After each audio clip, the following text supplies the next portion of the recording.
მიიღოს გადაწყვეტილება შეაფასოს საჭიროა თუ არა მშენებლობა ხუდონის.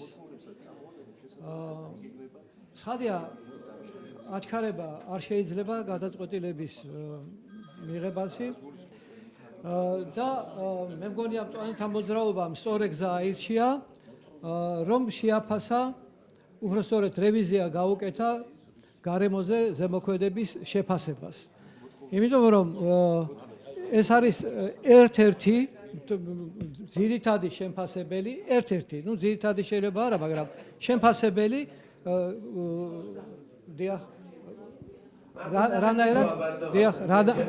არა, შეფასები გარემოზე ზემოქმედების შეფასების საშუალებით შეიძლება მივიღოთ პასუხი ამ შეკითხვაზე. მე როგორც დღეს მივხვდი, მართალი გითხრათ, არ ვიცნობ გარემოზე ზემოქმედების შეფასებას, სამწუხაროდ მე უნდა ვიცოდე ეს, რომ თვითონ შეფასებას მიზანშეწონილად მიაჩნია, როგორც ჩანს, ხუდონის მშენებლობა. დღეს ჩვენ მოვისმინეთ ცალსახად არა, ცალსახა პასუხი ვერ მივიღეთ და ძალიან კარგი რომ ვერ მივიღეთ, უბრალოდ მოვისმინეთ კრიტიკა და შეფასება გარემოზე ზემოქმედების შეფასების. და მივედით იქამდე, რომ დაადრევია ჯერ გადაწყვეტილების მიღება. აშენდება თუ არა ხუდონის გეზი. ჩვენ გვჭირდება კიდევ დამატებითი კვლევები და მე არ მინდა რომ საზოგადოებამ დღეს იჩქაროს და გაუჩნდეს რაღაცა გარკვეული აზრი, რომელიც შეიძლება იყოს მცდარი. ჩვენ გვჭირდება რაღაცა გარკვეული წინსვლა, რომელიც აი პირველი ნაბიჯი დღეს მე მგონია ჩვენ შეკრებაზე გადაიდგა, რომ ჩვენ მივიღეთ გადაწყვეტილება, რომ გარემოზე ზემოქმედების შეფასების დაზუსტება და ალბათ სერიოზული დაზუსტება იქნება საჭირო. დამატებითი კვლევები, დიახ. და კიდევ ერთი რამ.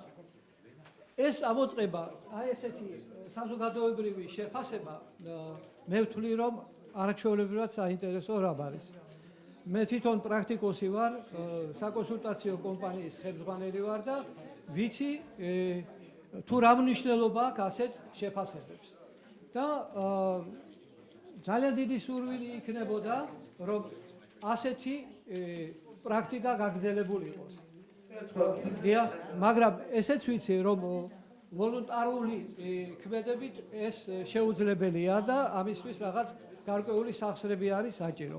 ხომ არ შეიძლება მოვიფიქროთ რაიმენაირად, თუნდაც ხომ არ იქნება შესაძლებელი, რომ შეიქმნეს რაიმე ფონდი, არ შეიძლება რომ ვინმე კონკრეტული დაფინანსებელი იყოს ამ საქმისა, იმიტომ რომ იმ წუთშივე მაგრამ ხომ არ არის შესაძლებელი რომ შეიქმნას რაიმე ფონდი და ყველა დაინტერესებული ვთქვათ კომპანია მიიღოს მონაწილეობა ამ ფონდის შექმნაში, რომელიც დაეხმარება შემდგომ თუნდაც მწვანეთა მოძრაობას ასეთი შესანიშნავი საქმიანობის გაგრძელებაში. ძალიან დიდი მადლობა სურვილისთვის, ბატონო, მაგრამ სამწუხაროდ ეს დავდივართ